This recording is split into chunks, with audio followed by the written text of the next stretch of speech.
choisi Jésus pour guider ma vie. Mon bien-aimé Jésus, il est à moi, je suis à lui. J'ai choisi Jésus pour guider ma vie. Mon bien-aimé Jésus, il est à moi, je suis à lui. J'ai choisi Jésus pour guider ma vie. Et le premier jour, nous avions dit, pourquoi pas le monde? Voilà, hier on a dit, pourquoi pas le monde? Pourquoi pas vivre comme les gens qui sont sans Dieu? Il y en a même, dans la Bible, il y a quelqu'un qui a même essayé, il s'est dit, je vais tenter, dans le psaume 73, il s'agit d'Asaph, il s'est dit, bon, je vais essayer, peut-être de faire comme les gens du monde, et je serais peut-être heureux. Mais il n'a pas pu le faire. Il a senti que ce n'était pas pour lui. Cette vie sans Dieu n'était pas pour lui. Et aujourd'hui, nous allons parler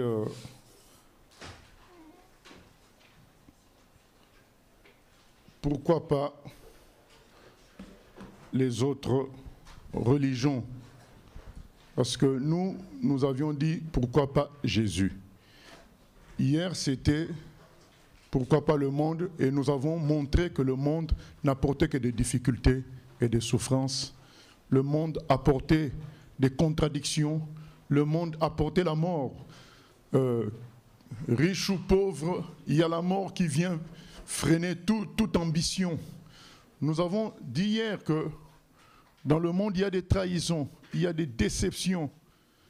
Nous avions dit hier que après tout cela, il y a un jugement. Même si tu réussis à garder tes milliards jusqu'à ta mort, mais après ta mort, il y a un jugement. Pourquoi un jugement? Parce que notre ancêtre Adam, ayant péché, il nous a contaminés, nous tous. Nous avons reçu le virus du péché, et ce virus s'est étendu à l'univers entier. Et donc, il y aura le jugement du monde. Le jugement du monde, c'est la décision de Dieu de détruire ce qui est impur.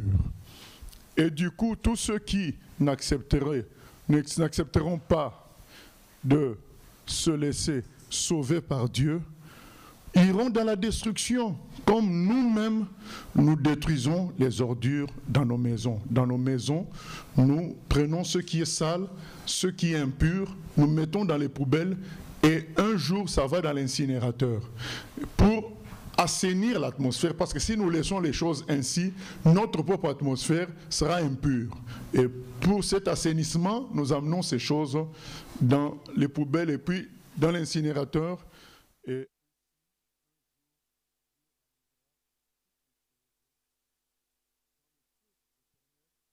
de purifier l'univers, de purifier le monde entier. Donc nous avons montré que le monde était inutile. Sans parler de la maladie qui vient tout abîmer. Et aujourd'hui, la question qui se pose, c'est, d'accord, je comprends que le monde est inutile, mais pourquoi vous voulez nous imposer seulement Jésus? Pourquoi vous nous parlez seulement de Jésus?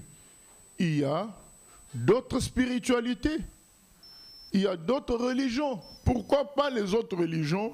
Pourquoi pas les autres spiritualités? Pourquoi pas la philosophie? Pourquoi pas la science? Pour nous apporter ce qui nous manque concernant l'inefficacité de ce monde. Parce que le monde a montré son inefficacité. Nous connaissons l'histoire de Mohamed Ali, qui à 43 ans avait déjà la maladie de Parkinson.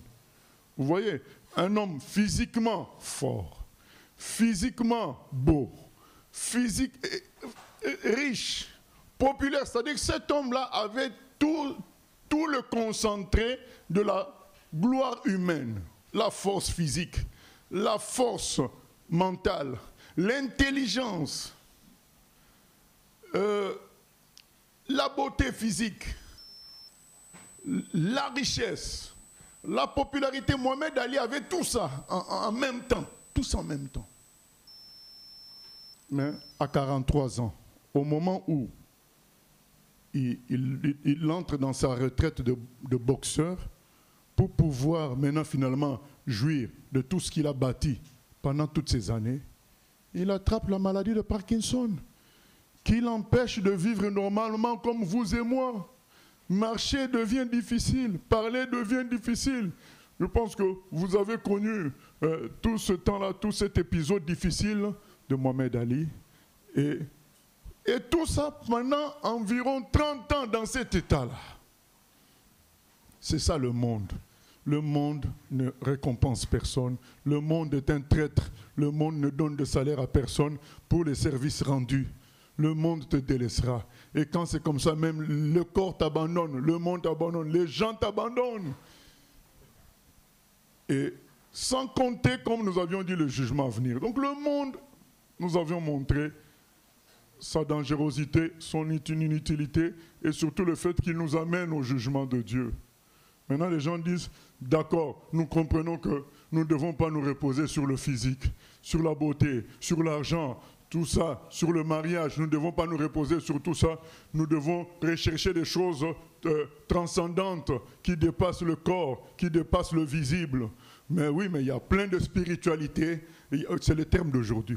Les gens, pour refuser Dieu, ils disent, nous préférons la spiritualité à la religion.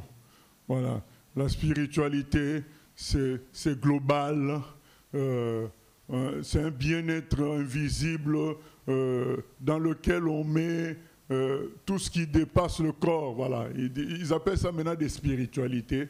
Il y a plusieurs spiritualités, plusieurs religions, philosophies, sciences, tout ce qu'il y a. Ben, pourquoi ne pas creuser là-bas? Il y a même un certain nombre de scientifiques qui disent bon, nous avons suffisamment creusé la science du cerveau, il faut que nous cherchions la science de l'esprit. Voilà, même des scientifiques qui veulent aller dans le domaine des démons pour comprendre certaines choses dans le domaine des esprits. Voilà. Pourquoi nous disons une fois de plus non à tout cela pour proposer encore Jésus? Parce que, bien aimé, la spiritualité, la religion, tout ce que nous pouvons citer, a pour objectif, normalement, de nous ramener à ce qui est parfait, éternel, grand et puissant. C'est ça l'idée que nous avons de Dieu. Nous avons l'idée de tout ce qui est transcendant, tout ce qui nous dépasse, doit être grand, fort, puissant, juste. L'amour, l'éternité, c'est des choses puissantes et justes. La vérité, la justice, c'est juste. Alors, lorsque nous épousons une spiritualité, nous épousons une religion, ça doit être capable, hein? Elle doit être capable d'être supérieure à la vie, aux conceptions des hommes sans religion. Des hommes sans Dieu, des hommes sans spiritualité. Donc la spiritualité, la religion que nous épousons doit être au-dessus de ça, sinon il y a un problème. Sinon, en réalité, c'est quoi? Une religion fabriquée par nous-mêmes. Vous savez, le titre d'aujourd'hui, nous aurions pu le donner autrement en disant « Les dieux fabriqués ». En réalité, c'est les spiritualités, les religions, lorsqu'elles ne dépassent pas le raisonnement humain, lorsqu'elles ne présentent pas un amour parfait, l'éternité, la gloire, la puissance, la grandeur de celui qui a fait toutes choses, lorsque ça ne dépasse pas la science, lorsque ça ne dépasse pas ce qu'un homme peut imaginer, c'est quelque chose de fabriqué par l'homme lui-même, de gérer par l'homme lui-même. Je vais vous raconter un exemple. Un petit garçon chinois avait été admis dans une école chrétienne, hein, il y a 2 siècles ou 1 siècle et demi, à l'époque où l'évangile n'était pas encore vraiment entré en Chine. Et dans cette école, il a cru en Jésus, il s'est converti à lui.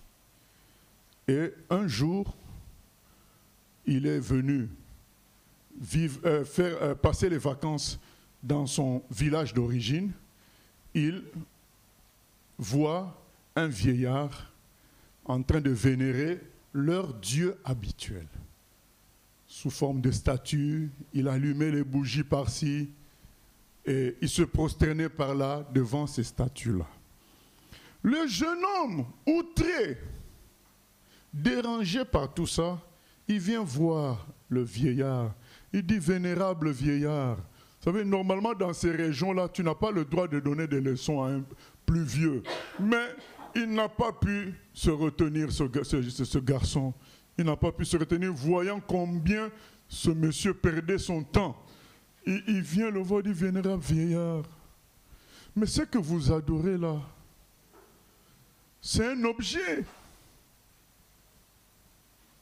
Le vénérable vieillard dit, oui, c'est vrai que c'est un objet. Oui, mais le jeune homme lui dit, mais c'est les humains qui ont fabriqué cette statue-là. C'est ça, les dieux fabriqués. Religion, spiritualité, science, c'est des dieux fabriqués par l'homme lui-même. Mais c'est fabriqué. Le vieillard dit, attention petit, là ce que tu vois là, c'est une statue d'homme. Cependant, en réalité, il y a un esprit derrière tout ça. Nous adorons l'esprit qui est derrière la statue. Le jeune homme dit au vénérable vieillard, il dit, vénérable vieillard, vous savez, nous aussi, les humains, si nous bougeons, c'est parce qu'il y a un esprit en nous qui nous fait bouger. Et quand cet esprit-là, ce souffle-là s'en va, nous devenons cadavres, nous ne pouvons plus bouger, nous ne pouvons plus rien faire à tel point qu'on nous prend, on nous met dans le tombeau, sous la terre. Nous ne réagissons pas à tout ce qu'on fait sur nous comme manipulation parce que l'esprit qui était derrière nous, qui nous faisait bouger, n'est plus là. Vous voyez, vénérable vieillard, par exemple, ce Dieu-là, cette statue-là, elle est très, très sale, cette statue. Et l'autre, elle a sa barbe coupée, cassée. Il dit, mais s'il y avait un esprit derrière ces choses-là, ces esprits-là auraient empêché qu'on coupe là-bas, que celle-ci soit sale, ils auraient fait quelque chose. La preuve que ces statues ont été brisées par-ci, salies par-là, que l'esprit derrière n'est pas fort, c'est qu'il n'a pas empêché qu'on fasse cela. Donc l'esprit là que vous voulez adorer, qui est derrière ces statues, il n'est pas suffisamment puissant pour empêcher que la barbe soit coupée par-ci, la tête soit cassée par-là, alors que nous deux, tels qu'on est là, si un homme s'approche et nous tient la barbe pour la couper, nous allons l'en empêcher. Ça veut dire que l'esprit qui est en nous est vivant, peut réagir. Mais quand nous mourons, nous ne pouvons plus empêcher cela. Donc, vénérable vieillard, l'esprit que vous prétendez adorer est mort. Parce qu'il n'a pas su empêcher qu'on lui coupe la barbe, qu'on le salisse. Le vénérable vieillard a dit, mais petit, tu as raison. Qui t'a appris toutes ces choses-là? Le petit a dit, viens, je vais te montrer qui m'a parlé de tout ça. Voilà un raisonnement simple qui montre quoi? Que si nous devons chercher l'absolu, le puissant, la chose qui est derrière la création, l'univers, ça doit être forcément quelque chose qui nous dépasse. Parce que nous sommes tellement petits par rapport à l'univers. Vous savez, il y a 100 milliards de galaxies au minimum. Et dans chaque galaxie, 100 milliards de planètes, au minimum, d'étoiles plutôt, au minimum. Je suis toujours dans le minimum, parce qu'il y a des gens qui prétendent qu'il y a 1000 milliards de galaxies. Alors donc, je diminue même, 100 milliards. Et dans chacune de ces galaxies, il y a 100 milliards de planètes. Et vous vous rendez compte que nous sommes dans un système qui n'a que 8 planètes. Parce que vous pouvez comparer 100 milliards fois 100 milliards. C'est que ça donne, mais on n'est que dans un système qui comprend 8 planètes et nous ne connaissons qu'une seule étoile que nous pouvons voir clairement, le Soleil, alors qu'il y en a 100 milliards fois 100 milliards. Alors, comment quelqu'un de si petit peut prétendre que ce qui a fait ce grand univers, que lui, il peut l'analyser et peut le contenir? C'est impossible. C'est impossible et c'est pourquoi nous disons non à ces spiritualités, non à ces religions, parce qu'elles ne présentent pas le Dieu, un Dieu ou bien une puissance ou une intelligence qui dépasse l'homme. Ils ne présentent pas cela. Parce que s'il y a une puissance derrière tout, ça doit être quelque chose qui dépasse, qui est plus grand que l'homme, en gloire, en puissance, qui est plus grand que l'homme en vérité, en pureté. Vous voyez, il y a même des religions racistes où on vous dit, les élus, c'est les noirs. C'est pas les blancs. Où on vous dit, il y aura un temps où c'est telle tribu qui va régner. Mais non, mais déjà, comment celui qui a fait l'univers va avoir une préférence? Non. Il peut choisir un chemin par lequel passer, mais il n'aura pas de préférence, parce qu'il a fait tout.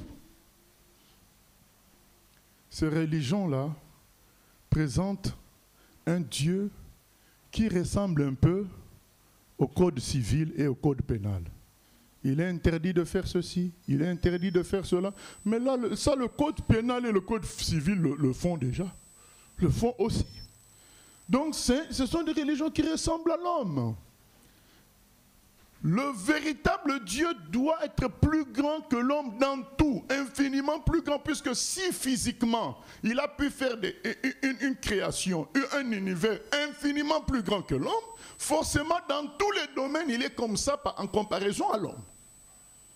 La véritable, puisque dans les spiritualités, ils disent que non, nous ne parlons pas de Dieu.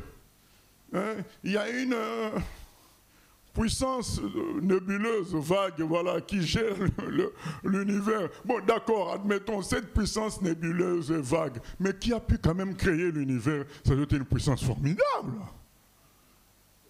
Si cette puissance qui est vague, hein, certains appellent ça mère nature, mais si ça a pu te créer toi qui résonne là, donc cette puissance-là ne réfléchit pas.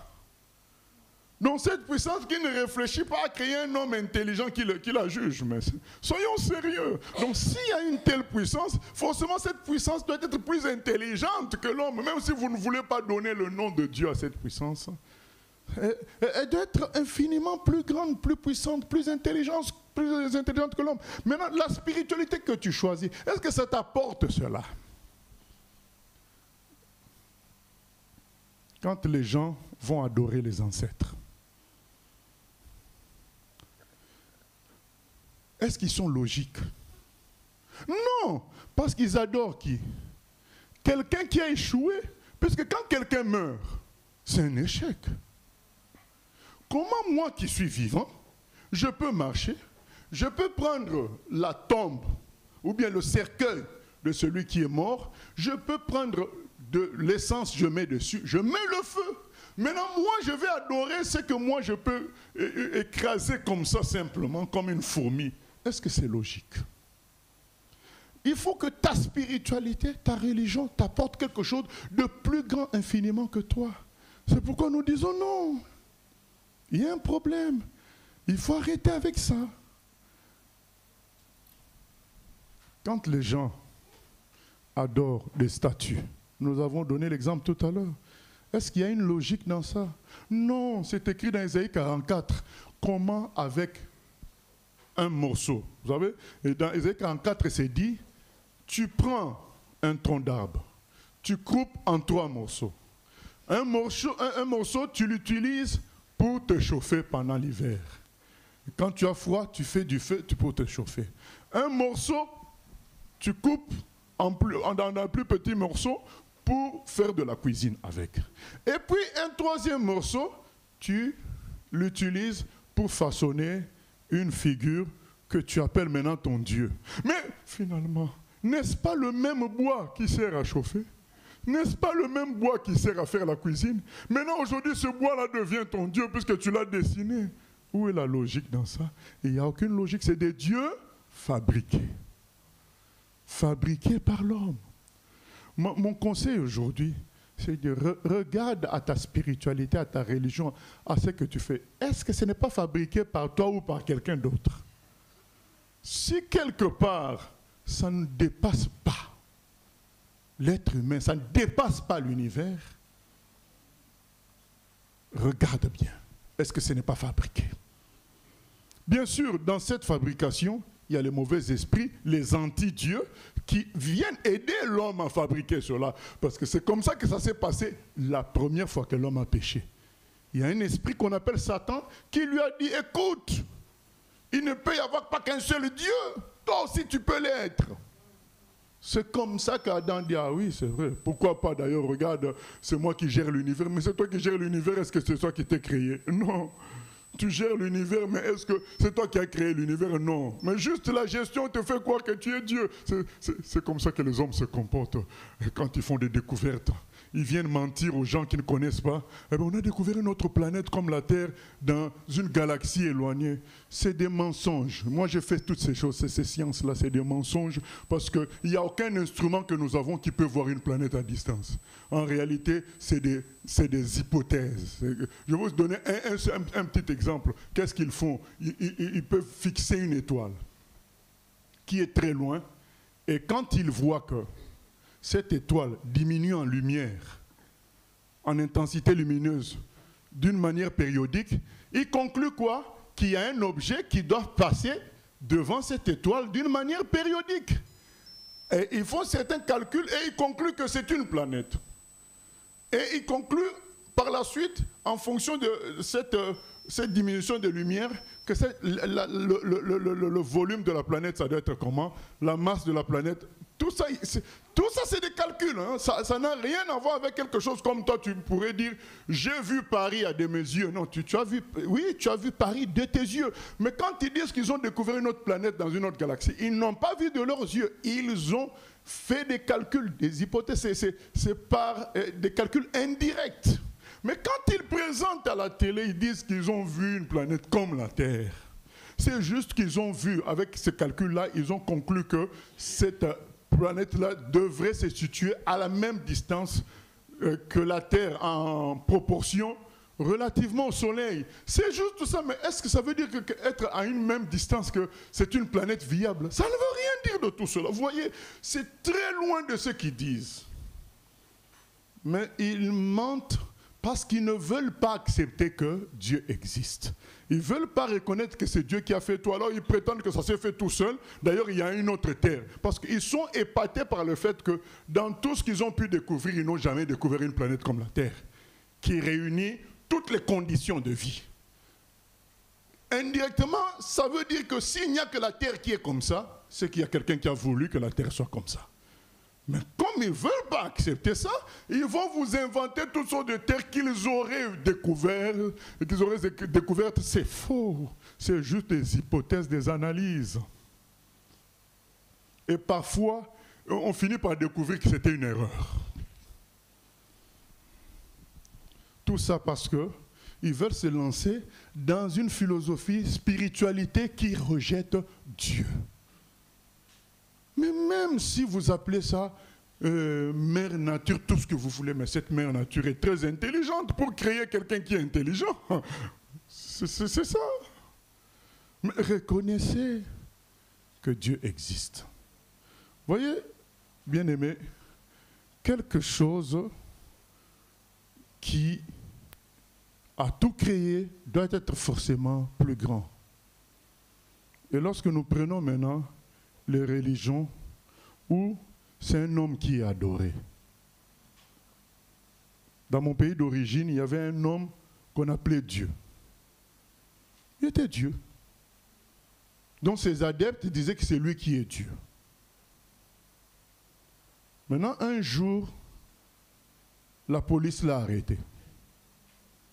Et il s'est retrouvé en prison avec l'un de ses adeptes. C'est l'adepte qui raconte. Il dit, oh, mais comment lui il est Dieu, la police nous a arrêtés. Et puis il est... on dirait qu'il a faim. Il souffre. Même l'adepte en ce moment-là, il a réfléchi, il a dit non, il ne peut pas être Dieu. Il y a un problème. Les gens qui adorent un chef coutumier, ils adorent un pasteur. Tout ça, c'est faux. C'est des créatures qui vont mourir un jour. Et un de ceux-là qui se sont déclarés Dieu, un jour, il est parti apprendre, il s'est inscrit dans un cours du soir d'anglais. Et quand on fait l'appel, on arrive à son nom. Au lieu de dire son nom, il dit Dieu. Mais les gens disent, mais comment Dieu vient apprendre l'anglais? Dieu devrait comprendre l'anglais lui-même tout seul. Parce que nous, quand on prie Dieu, nous on parle en français. Il y a des gens qui prient Dieu dans 1000 autres langues dans le monde entier. Ils comprennent toutes les langues. Mais comment ce Dieu-là, lui, ne comprend pas l'anglais? Il est obligé d'apprendre auprès de sa créature, l'être humain. Bien-aimé, sortons de ça. Et je vais vous citer encore un autre Dieu fabriqué. C'est chacun de nous-mêmes. Il y en a qui se croient forts. Dieu. Donc ils croient qu'il réussira tout. Elle réussira tout. Elle est belle, elle est forte, elle est intelligente. Mais non, tu n'es pas tout ça. Il suffit qu'on t'envoie un petit escroc, il va te dribbler, te faire croire qu'il va t'épouser, puis te rejeter un jour. C'est là que tu te réveilles le matin, tu te rends compte que tu n'es pas Dieu. Nous avons vu ça. Des gens qui se croyaient fortes, des femmes qui se croyaient fortes, on leur a envoyé un petit escroc, et puis tout le plan est tombé dans l'eau. Quand nous parlons de Dieu et de spiritualité, il faut que ça soit quelque chose qui soit grand, qui soit glorieux, qui soit pur, qui soit saint. Excusez-moi, mais je suis obligé de citer les exemples. Quand dans une religion, il y a un prophète qui a épousé une fille de 6 ans, donc vous voulez dire que là c'est Dieu encore? Soyons sérieux. Quand dans les religions, on prie les saints, on prie les morts.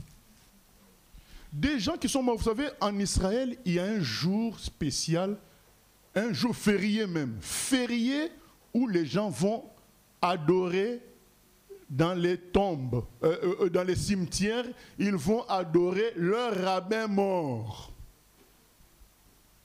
Et c'est un jour férié. Il y a des bus qui sont mis à disposition.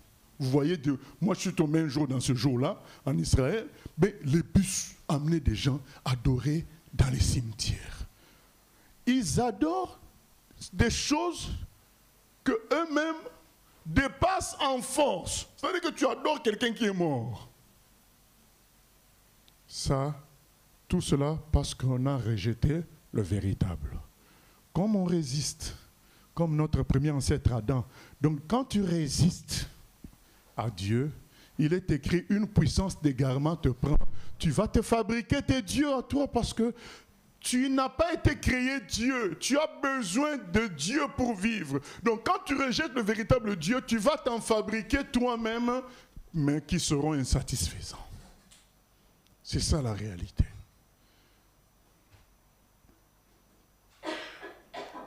Les gens qui adorent les animaux. Dites-moi, en Inde, il y a des millions de dieux. Dans certaines régions, c'est des singes qui sont dieux. Dans d'autres régions, c'est des souris qui sont dieux.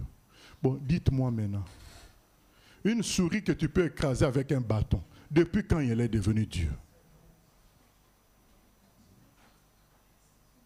C'est des dieux fabriqués. Fabriqués. Un singe qui ne sait même pas parler, c'est devenu ton Dieu. Un éléphant, en Inde, ils ont un Dieu qui se ressemble à un éléphant, Ganesh. Comment tu peux l'adorer? Dieu doit dépasser. ce que tu es, il doit être plus grand. C'est pourquoi nous disons que les autres spiritualités, les religions, vous voulez les suivre. Mais est-ce que ça vérifie ces conditions-là de présenter un Dieu qui vous dépasse, qui dépasse l'univers, qui vous dépasse dans la pureté, dans la sainteté? Est-ce que ça dépasse tout cela? Il faudrait vérifier. Je passe à la deuxième étape, parce que nous pourrions citer beaucoup d'exemples, il y en a beaucoup. Mais l'idée générale, c'est que Dieu est grand, glorieux, saint, amour, dans tout ça, plus fortement que tout le monde.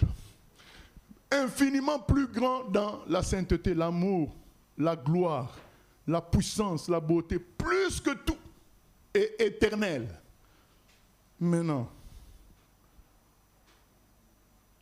nous passons au deuxième niveau. Ces spiritualités et ces religions ont des intermédiaires. Mais un intermédiaire doit être quand même semblable à son envoyeur, à son patron. Vous savez, si moi aujourd'hui, je veux faire un tour en Algérie, entre un Chinois, un Algérien ici en France que je rencontre, qui est-ce que je vais choisir comme intermédiaire pour aller en Algérie? Un Algérien! Il a grandi là-bas, il est algérien, il parle leur langue, il connaît l'endroit. Si moi je veux aller en Algérie, je prendrai un Algérien. C'est l'intermédiaire que je choisirai. Je ne veux pas prendre un Chinois. Donc si quelqu'un est présenté comme intermédiaire, il doit être à l'image de quoi? Mais de son pays d'origine, du ciel. Admettons, dans ces spiritualités, bon, il y a quelqu'un qui est présenté comme celui qui ouvre les yeux des gens pour comprendre les choses. Mais il doit lui-même avoir une ressemblance avec ce qu'il présente. Sinon, en quoi nous pouvons savoir que c'est un intermédiaire de cela?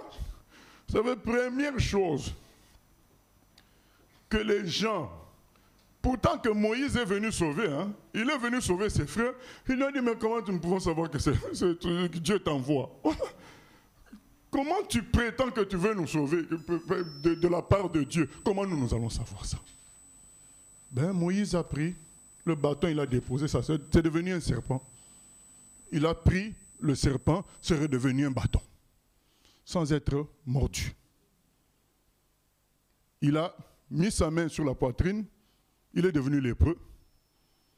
Il remet encore, la peau redevient normale. C'est quoi? Seul Dieu peut faire de telles choses instantanément. Les gens disent, ah bon, nous pouvons t'écouter davantage. Ce n'est pas encore peut-être très sûr, mais déjà là, ça se voit que tu as un peu des aspects de celui que nous adorons, le Créateur. C'est ça. Donc il y a des intermédiaires. Maintenant, ces intermédiaires-là doivent ressembler aux personnes qui sont venues présenter à Dieu. Ils doivent ressembler au Dieu, je ne sais pas, la religion. Donc, toutes ces religions prétendent présenter Dieu, mais ces intermédiaires doivent être comme ce Dieu-là. Même s'il n'y a pas forcément égalité, mais qu'il y ait une forte ressemblance pour que nous nous disions, mais c'est vrai, c'est un Algérien, c'est vrai, c'est un Chinois. Mais voilà. Admettons que moi j'arrive quelque part, on cherche un Chinois, je me présente, les gens vont dire, oh, mais qu'est-ce qu'il fait là? Qu'est-ce qu'il fait? Un noir chinois, ça existe où? Voilà. Donc un Chinois va ressembler à un Chinois. Quelqu'un qui est intermédiaire jusqu'à Dieu doit ressembler à Dieu avec un certain minimum. Maintenant, attention, faisons la différence entre intermédiaire et annonceur. Il y a des intermédiaires et prédicateurs. Nous ne disons pas que les prédicateurs doivent être égaux à Dieu. Les annonceurs, ça existe partout. Des gens après qui expliquent à d'autres. Mais il y a toujours un personnage intermédiaire, comme dans le bouddhisme, c'est Bouddha. C'est le personnage. Même si après il y a des prêtres de Bouddha, il y a des messagers de Bouddha, mais il y a un personnage principal de cette religion, c'est Bouddha. Chez les musulmans, il y a un personnage principal, c'est Mohamed. Voilà, il y a à chaque fois un intermédiaire. Chez les catholiques, il y a Marie. Ils appellent Marie médiatrice. Donc intermédiaire. Dans chacune de ces religions, dans chacune de ces spiritualités, il y a comme une sorte d'intermédiaire. Parfois, ce n'est pas présenté clairement, mais c'est comme leur intermédiaire. Mais après, il y a des annonceurs, des prédicateurs. Nous ne parlons pas des prédicateurs, on va y arriver, mais nous ne parlons pas d'eux, nous parlons de l'intermédiaire ou des intermédiaires. Mais ces intermédiaires-là doivent quand même ressembler un peu à la personne qu'ils représentent. Prenons chez les hindous. Le dieu Ganesh, c'est un homme avec la tête d'éléphant. Dites-moi, qui a déjà vu un éléphant avec les jambes d'un homme ici? Qui a déjà vu ça? Puisqu'il est censé représenter Dieu. Pourquoi il n'y a pas un exemple d'éléphant homme dans le monde? Donc il ne représente pas le Dieu qui a fait les cieux et la terre, la création, puisqu'il n'y a aucun éléphant homme. L'un de leurs dieux s'appelle Shiva.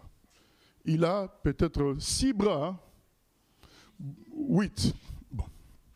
Est-ce que quelqu'un a déjà rencontré un homme avec 8 bras? Donc il ne représente pas le Dieu qui a fait les cieux et la terre, qui a fait la création.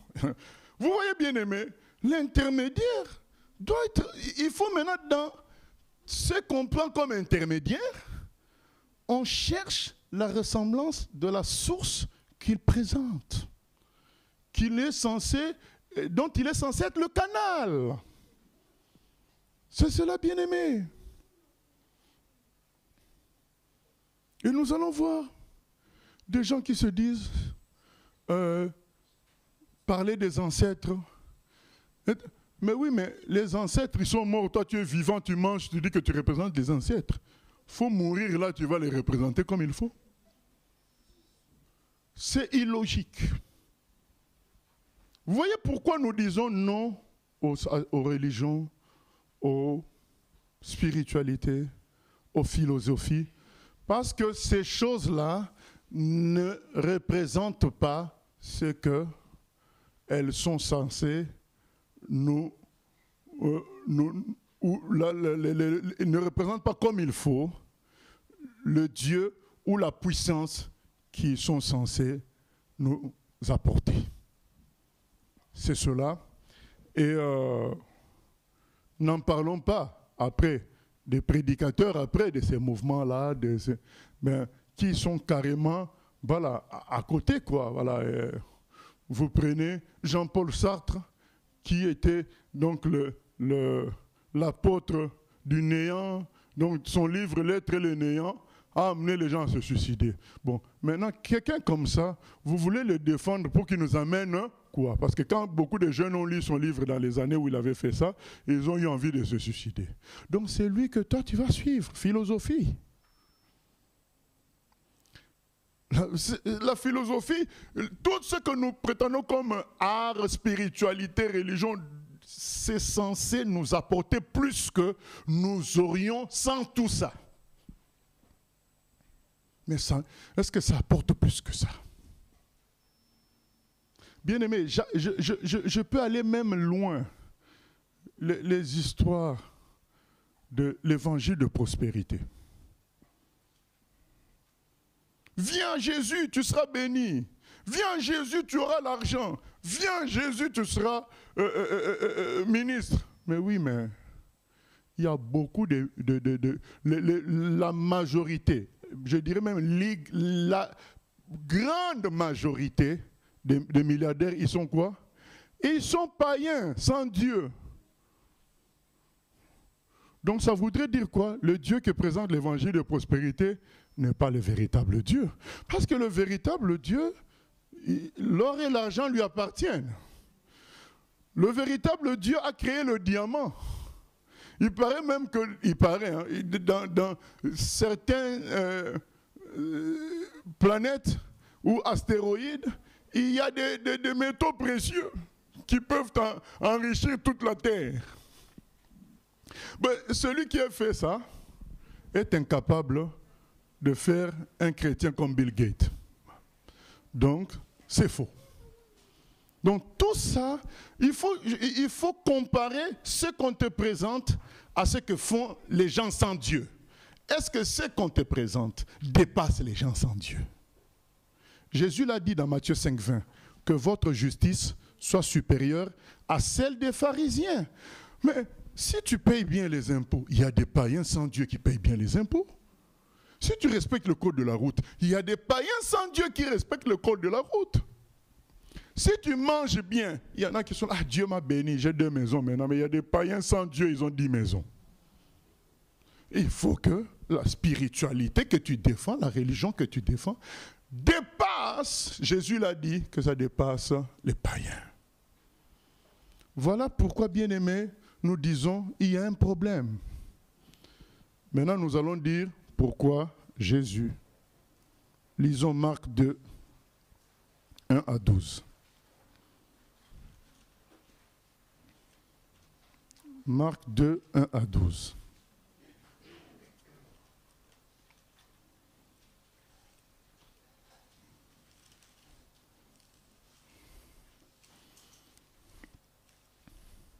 Vous savez,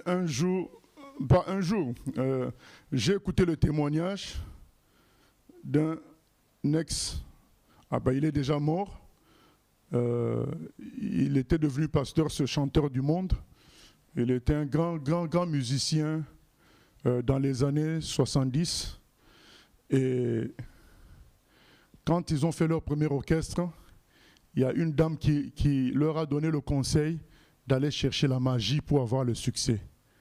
Donc ils sont partis ensemble avec les amis dans un village à l'intérieur d'un pays africain. Le féticheur leur a donné des pouvoirs et leur a dit, vous allez voir ce que vous allez voir avec mes pouvoirs. Quand ils sont revenus, bien aimés, le premier concert, alors que c'était un orchestre, un nouvel orchestre, hein, le jour du premier concert, le chef de l'orchestre, il va pour chanter et jouer à la guitare. Et le chemin pour aller à la salle où il y avait le concert était bondé de personnes. Il leur demande, mais vous faites quoi comme ça bondé dans la rue? Ils disent, mais nous attendons le début du concert. Mais quel concert? Il dit, mais le concert, il lui donne l'orchestre, mais c'est son orchestre. Il dit, ah bon? Tout ce monde, depuis quand? Ben, c'est le pouvoir qu'ils sont partis chercher. Il dit, c'était tellement rempli que quand je chantais, il y avait un visage devant moi. Mais, après 2 ans, après quelques mois plus tôt, tout cela finit. Ça, c'est l'illusion diabolique. Le diable fait des miracles qui sont des illusions, qui vont marcher un instant et qui vont disparaître. Mais quand Dieu fait le miracle, ça demeure toujours. Vous voyez, le soleil, il est toujours là. Pas d'interrupteur, il brille. Nous, on était avant de dormir, lui, s'éteint pas, il est toujours là. Depuis des milliards d'années. Maintenant, quand la puissance finit, ils ont dit, on va aller renouveler. On va aller voir le vieux. Ils prennent la voiture et quand ils arrivent près du village, ils voient une 4x4 qui faisait chemin inverse en vitesse. Ils arrêtent, parce que comme là-bas les voitures sont inexistantes. Donc s'il y a une voiture, forcément il y a quelque chose qui se passe là. Mais c'est quoi cette voiture? Vous allez où? Eh bien nous emmenons le papa là à l'hôpital. Il a 40 degrés de fièvre. Quel papa? Mais le grand féticheur. Oh, mais ils se sont dit, oh, mais il peut aussi tomber malade. Mais oui. Il n'est pas au niveau de ce qu'il présente. On dit, bah, écoutez, allez l'attendre à la maison là-bas, on l'amène et puis quand il sera bien, il va vous gérer. Et bien le lendemain, on vient leur annoncer qu'il est mort. Ils ont dit, mais comment c'est le féticheur peut mourir? Ben oui, il n'y a qu'un seul Dieu. Même les féticheurs meurent. Donc ils sont incapables de défendre ce qu'ils présentent aux gens. Tu es petit, tu te croyais fort, tu te crois fort, tu es petit. Un jour tu t'en rendras compte, mais vaut mieux t'en rendre compte, tu es dans les bras de Dieu. Mais te rendre compte à l'extérieur comme Mohamed Ali, c'est malheureux. Et bien aimé, Marc 2, 1 à 12. On va voir la démonstration là. Marc 2. Quelques jours après, Jésus revint à Capernaum. On apprit qu'il était à la maison. Et il s'assembla un si grand nombre de personnes que l'espace devant la porte ne pouvait plus les contenir. Il leur annonçait la parole. Des gens vinrent à lui, amenant un paralytique porté par 4 hommes. Comme ils ne pouvaient l'aborder à cause de la foule, ils découvrirent le toit de la maison où il était et ils descendirent par cette ouverture le lit sur lequel le paralytique était couché. Jésus, voyant leur foi, dit au paralytique, « Mon enfant, tes péchés sont pardonnés. » Le niveau a été haussé. Réaction des gens. Il y avait là quelques scribes qui étaient assis et qui se disaient au-dedans d'eux, « Comment cet homme parle-t-il ainsi? Il blasphème. Qui peut pardonner les péchés si ce n'est Dieu seul? » Vous voyez, ces gens-là, ils sont intelligents. Ils se disent, mais non, il n'a pas le droit, ce n'est qu'un humain. Comment il peut pardonner les péchés? Il n'y a que Dieu qui peut pardonner les péchés. Ils sont dépassés par le courage de Jésus de pardonner les péchés. Voyez, bien-aimés, si tu es dans une spiritualité, tu es dans quoi que ce soit, ça doit avoir la capacité de pardonner tes péchés, de te laver, de faire de toi quelqu'un de justifié. Maintenant, ils vont toujours te condamner. Vous savez, dans beaucoup de tribus, là où les missionnaires sont partis en Amérique, chez les Indiens, en Nouvelle-Papouasie, chez les gens qui ne mettent qu'une sorte de petit caleçon, c'est tout. Ben, dans ces tribus-là, les gens étaient maintenus en esclavage à cause de leur faux dieu. Dès qu'il y avait le nuage, pendant un certain nombre de jours, il n'y avait pas le soleil. Il disait, il y a un péché parmi vous, vous devez sacrifier ceci, sacrifier cela. C'était des gens pauvres. Parfois, quelqu'un ne va voir que son cochon comme richesse. Mais non, on lui dit, ben, écoute, si vous voulez qu'il n'y ait pas de problème dans la famille, que la maladie parte de la famille, tu sacrifies ton cochon. Le sorcier du village qui les maintient en esclavage. Mais là, vous avez quelqu'un qui dit, tes péchés sont pardonnés. Les gens disent, mais non. Il n'a pas le droit. Dieu seul peut faire ça. Ben ça, c'est... Voyez, déjà, vous voyez le courage, c'est le haut niveau. Tes péchés sont pardonnés. Allez dans l'islam, on vous dira quoi? On vous dira que ce n'est que lorsque vous êtes mort, vous êtes parti en enfer. Comme tous les humains, même ça que je vous dis, on lui dit à lui-même qu'il faut d'abord que tout le monde aille en enfer. Quand tu as payé suffisamment pour les péchés que tu as commis sur terre, il va y avoir une pesée. On va mettre une balance sur une partie du plateau. Sur un plateau, on va mettre les bonnes œuvres que tu as faites pendant ton existence sur terre. Et sur l'autre plateau de la balance, on va mettre les péchés, les mauvaises œuvres. Si les mauvaises œuvres dépassent, tu restes en enfer. Si les bonnes œuvres dépassent, c'est là que tu peux glisser pour le paradis. Mais après avoir d'abord souffert pour les péchés que tu as déjà vu, qui avaient commis. Mais à un moment donné, on fait la pesée. C'est ça que vous voulez suivre. Mais bien aimé, maintenant, quand vous êtes vivant, comment vous pouvez compter vos péchés et compter vos bonnes œuvres? Pour savoir que quand vous mourrez, là, vous allez maintenant au ciel. Vous ne savez pas. Donc vous attendez avec inquiétude ce jour-là de la pesée, sachant que vous allez d'abord passer par la case enfer. Mais là, le monsieur dit, tes péchés sont pardonnés. Ah, ben, j'ai envie de sauter et de dire, voilà les champions. Donc lui ne va pas par 4 chemins, oh ceci, cela, tu vas peser. Il dit, tes péchés sont pardonnés. Les gens dans leur jalousie disent, ah mais non, quand même. Dit, ah bon? Écoutons la suite. Jésus ayant aussitôt connu par son esprit ce qu'il pensait au-dedans d'eux, encore une capacité qui dépasse l'homme. Il peut lire dans les cœurs. Il savait ce qu'il disait dans le cœur. Ou bien ce qu'il parlait il disait entre eux. Là, c'est dit au-dedans d'eux, donc dans leur cœur. Comment cet homme parle-t-il ainsi? Jésus, ayant aussitôt connu par son esprit ce qu'il pensait au-dedans d'eux, leur dit, pourquoi avez-vous de telles pensées dans vos cœurs? Lequel est le plus aisé? De dire au paralytique, tes péchés sont pardonnés? Ou de dire, lève-toi, prends ton lit et marche. Qu'est-ce qui est plus difficile? Ah non? Parce que tu peux faire des beaux discours, tu peux dire même je suis Dieu.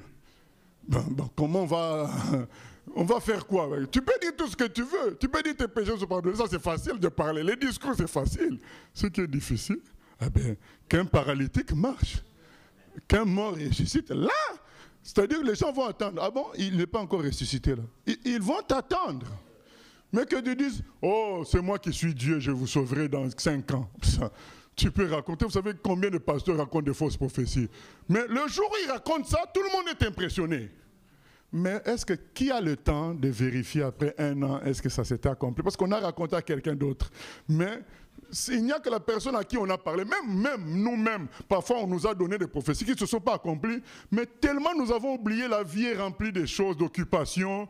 Mais le jour où on t'a dit, tu étais impressionné. Mais au lieu de faire le suivi, qui fait le suivi? Rares sont ceux qui font le suivi.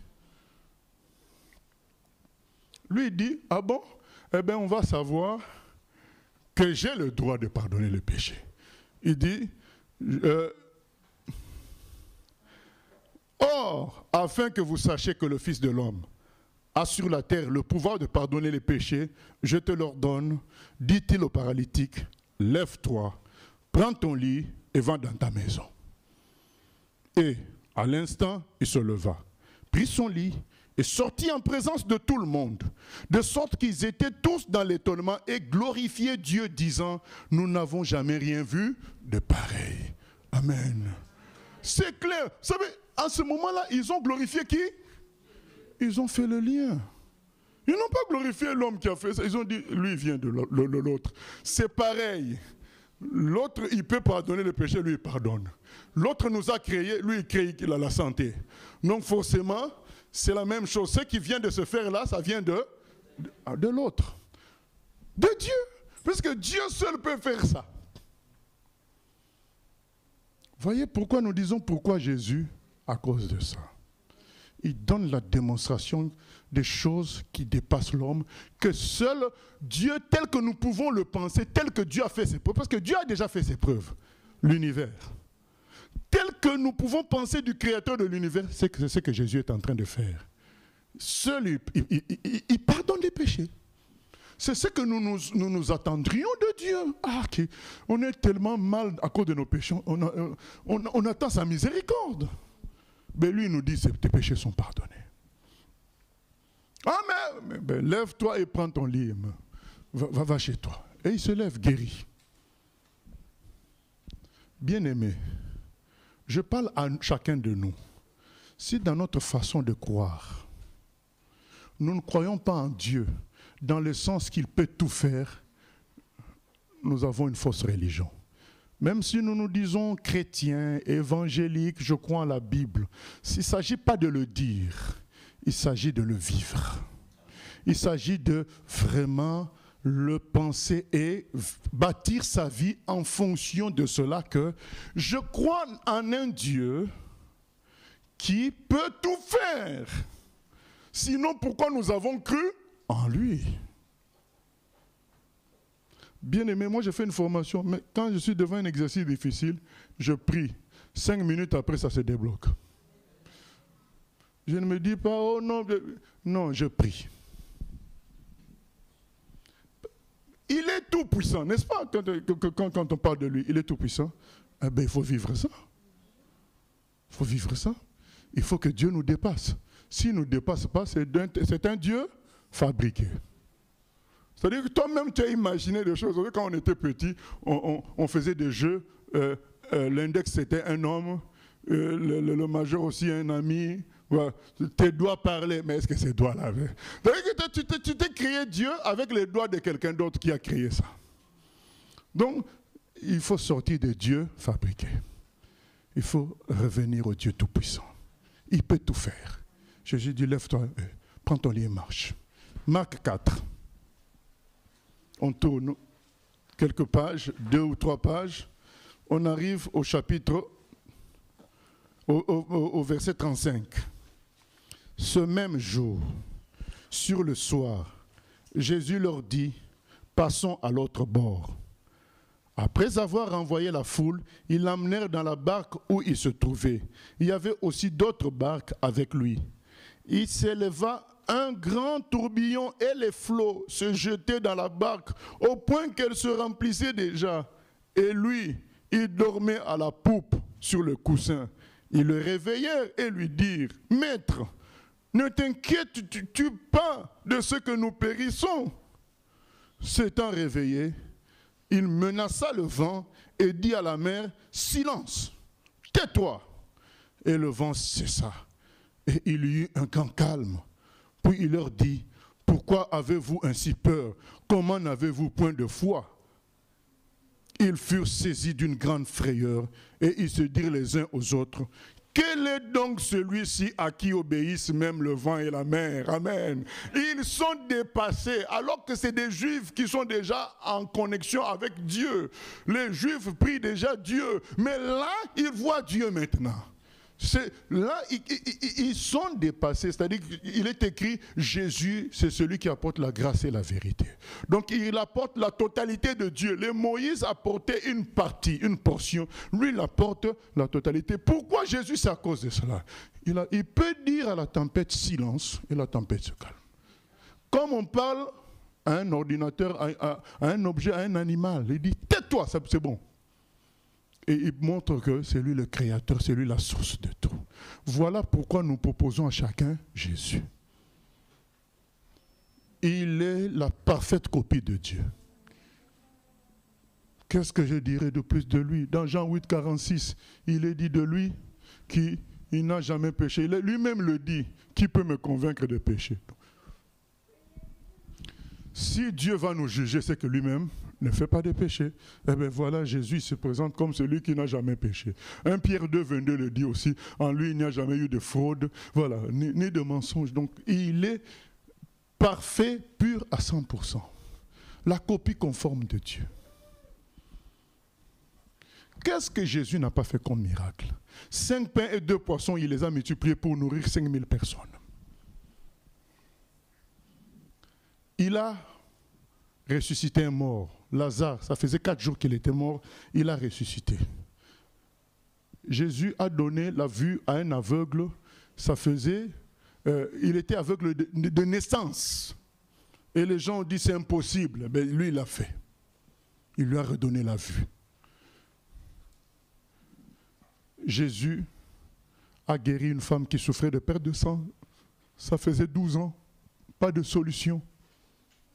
En plus, il ne parle même pas. La femme touche son vêtement et elle est guérie. Jésus a démontré qu'il était la puissance derrière la création et l'univers. Parce qu'il a pu marcher sur l'eau. Un Dieu que la science gère n'est pas le véritable Dieu. Où je vois certains chrétiens qui attendent, qui fonctionnent en fonction des découvertes scientifiques. Ce n'est pas la vraie foi. Parce que quand ils marchent sur l'eau, ça contredit toutes les lois scientifiques. Et ils marchent sur l'eau. Quand ils multiplient 5 pains et 2 poissons, ça contredit les lois. Quand Dieu crée l'arbre qui protège Jonas, ça contredit les lois. En une seconde, il crée un arbre. Le serpent qui se transforme en bâton, ben c'est en une seconde, moins d'une seconde. Il contredit tout ça. Alors comment vous voulez comprendre Dieu par les lois scientifiques? Bien aimé, c'est mon domaine, je vous dis que ces lois-là sont des hypothèses. Parce qu'après des années, on découvre qu'elles sont insuffisantes, il faut améliorer. C'est ce que nous, on peut comprendre. Au fait, on devrait les appeler, c'est que nous, on a compris des choses. Peut-être qu'il faut inventer un autre mot, mais ils ont appelé ça loi. Ce ne sont pas des lois puisque c'est lié à notre connaissance à un moment donné. Ce qui fait qu'après 4 siècles, ça change. Comme la façon dont doit dormir un bébé, c'était sur le dos, après sur le ventre, après sur le côté, on est revenu sur le dos, ça change. Il n'y a qu'un seul Dieu. Tout le reste, ça change. Lui, il est immuable. Voilà pourquoi Jésus. Je pourrais citer tant d'exemples de miracles de Jésus. Marcher sur l'eau. Et un avant-dernier point, Jésus s'est sacrifié pour nous. Où est-ce que tu vas trouver ça ailleurs? Où est-ce que tu vas trouver ça? il s'est sacrifié pour nous. Vous savez, je crois qu'il y a une sourate du Coran qui dit à Mohamed, si une femme est intéressée par toi, tu peux la prendre. Oh! Comment un représentant de Dieu peut prendre les femmes qui sont intéressées à lui? Il y a un problème. Mais Jésus est resté pur. Il n'a pas cherché à profiter des créatures. Il y a des faux pasteurs qui disent, vous savez, les bergers, ils mangent quoi? Ouais, leur langage. Mais ils mangent les brebis. Les pasteurs escrocs. Mais ils mangent les brebis. Mais, donc si moi je profite des gens de l'église, où est le mal? Non. Jésus n'est pas venu profiter. Il est venu donner sa vie. Il a dit, il n'y a pas de plus grand amour que de donner sa vie pour ses brebis. Il a dit, je suis au milieu de vous, je suis votre maître, mais je suis au milieu de vous comme un serviteur. Il s'est donné à la croix. Il est dit de lui qu'il n'a pas regardé à sa gloire d'être Dieu. Il s'est humilié en venant un homme et en vivant un homme esclave jusqu'à être crucifié. Pourquoi? Parce que c'était le seul moyen pour nous sauver. Donc Jean 3,16 nous dit ceci, Dieu a tant aimé le monde qu'il a donné son Fils pour nous. Voilà pourquoi Jésus, parce qu'il se présente comme celui qui nous aime à la folie au point de se sacrifier lui-même. Son sacrifice est la seule possibilité de salut. Parce que pourquoi il a été crucifié? Parce qu'il a pris nos péchés sur lui. Donc il a été considéré comme pécheur à notre place. C'est pourquoi c'est lui qui a été condamné à la croix. Mais un jour, j'ai eu une discussion avec un musulman. Je lui ai dit, mais comment toi tu sais que tu es sauvé?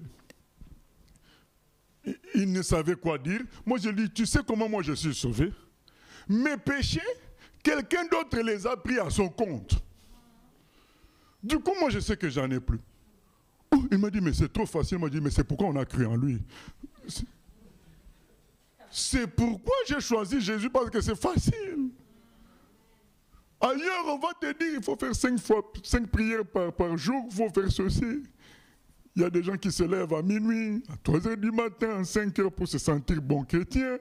Mais non, Jésus a pris nos péchés à la croix. Voilà pourquoi Jésus. Et finalement, acte 17, 30 à 34. Paul se retrouve à Athènes. Nous n'allons pas lire tout le texte, parce que nous avons pris beaucoup de temps.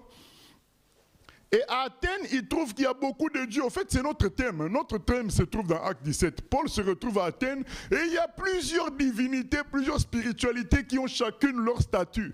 Il se retrouve là. Maintenant, lui dit, mais moi, je vais vous présenter le vrai, parce que tout ce que vous voyez là, ce ne sont pas des vrais, c'est des statues. Moi, je vous présente le véritable. Actes des apôtres 17, 30. Il est écrit ceci. Dieu, sans tenir compte des temps d'ignorance, Dieu nous pardonne les temps d'ignorance où nous avons adoré des ancêtres, des objets, un fil autour des reins, tout ça. Il nous pardonne tout ça. Il dit, sans tenir compte des temps d'ignorance, annonce maintenant à tous les hommes, en tout lieu, qu'ils aillent à se repentir.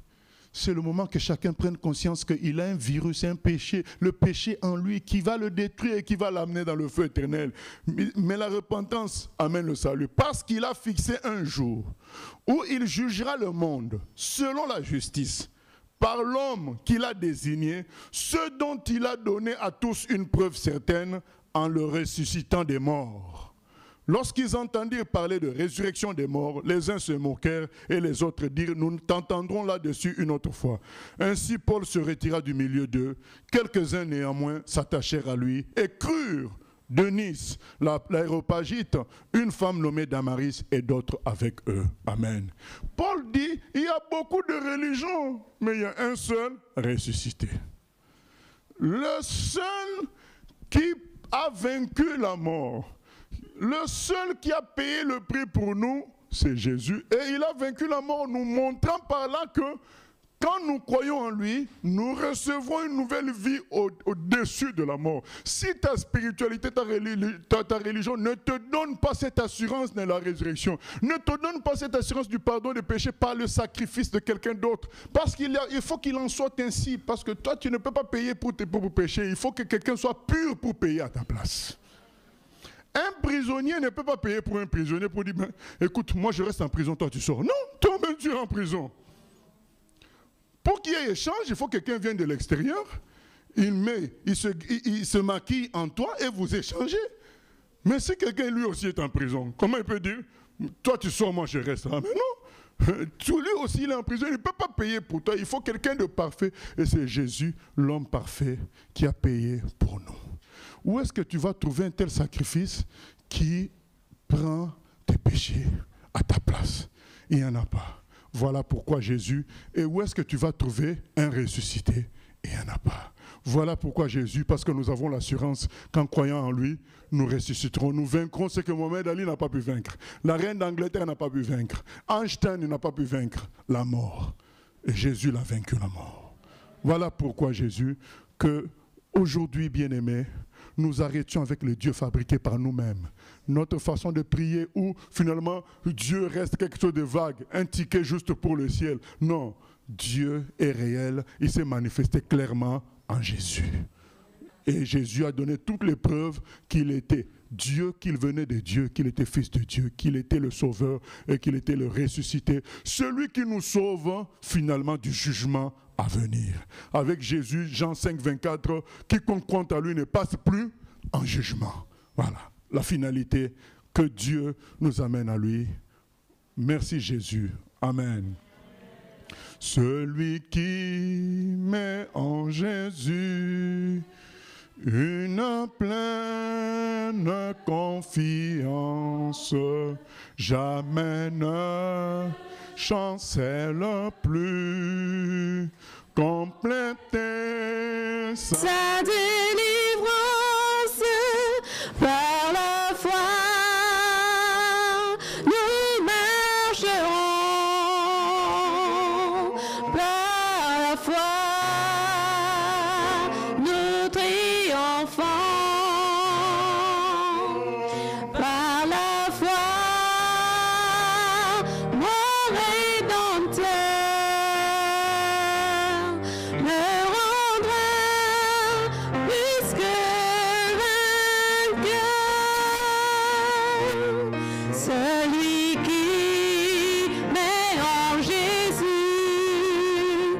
une pleine confiance, jamais ne chancelle plus, complète sa délivrance par la foi. Nous marcherons par la foi, nous triomphons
afin que ceux qui veulent donner leur vie à Jésus le fassent maintenant, s'engager à 100%, dire Jésus, maintenant je veux que tu règnes totalement. J'ai compris que c'est toi le chemin, la vérité, la vie, la solution. J'ai compris que tout était possible avec toi.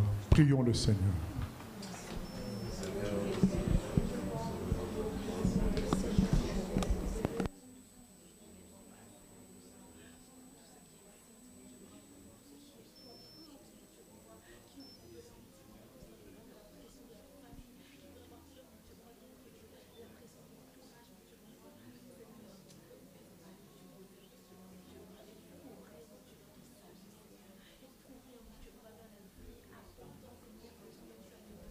Seigneur, nous avons compris que tu es celui qui calme la tempête, qui ressuscite les morts. En ce moment, Seigneur, que le miracle de la résurrection s'accomplisse dans la vie de chacun d'entre nous. Le miracle de la conversion, qui est repentance et retour à toi, à 100% pour vivre une vie de gloire, une vie de racheté. Nous ne voulons pas être des ambassadeurs qui ne ressemblent pas au pays d'origine. Nous voulons être des ambassadeurs semblables au ciel, semblables à toi, Jésus, qui ait une transformation totale. Et ceux qui ne t'ont pas encore confié leur vie, merci de les recevoir dans ta maison. Merci de te recevoir auprès de toi en ce moment et de faire de les enfants de Dieu. Merci encore pour tout. À toi la gloire, la louange, au siècle des siècles. Amen. Voilà, que Dieu nous bénisse.